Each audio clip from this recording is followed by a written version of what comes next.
جی میں شور جیل بچ 1 سال ہو گیا وے. میں چھوٹے چھوٹے بچے تے میں خدا گراؤں چ رہنے والی ہوں تے جڑا کوئی بھی نہیں اس نہ کوئی منہ سر نہیں ہونا پہ بیچار اس نے کیس وچ پکڑا کے وے مڑے سائیں.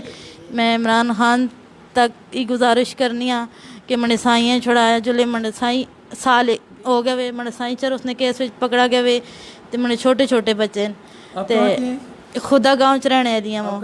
میرا نام نسبہ بی بی ہے. اور آپ کے شوہر کا نام کیا ہے؟ میرا شوہر کا نام نذیر احمد ہے. کدھر ہے ابھی آپ کا شوہر کس جگہ ہے؟ شوہر منڈا ڈالے جیل وچ ہے تے کوئی بھی نہیں منی مدد کرنا پوے تے سارے جس کول میں نہیں من کوئی بھی نہیں مدد کرنا وے تے میں خود گراں چ رہنے والی ہوں تے من سائیں چر اس نے جھوٹے کیس وچ پکڑا گیا وے. آپ کے شوہر کا نام کیا ہے؟ میرے شوہر کا نام نذیر احمد ہے.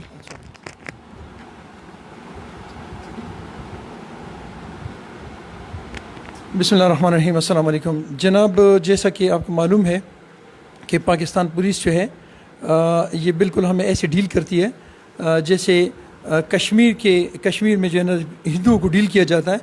تو ہمارے ایک بھائی ہیں ان کا نام مجھے بتائیں. نذیر احمد ان کا نام ہے. ڈرائیور ہیں. ان کے ساتھ انہوں نے جھوٹا کیس اس پہ بنایا ہے. اس کے ساتھ چرس انہوں نے رکھ کے اس پہ جھوٹا کیس بنایا ہوا ہے. اس وقت وہ اڈیالہ جیل میں ہے.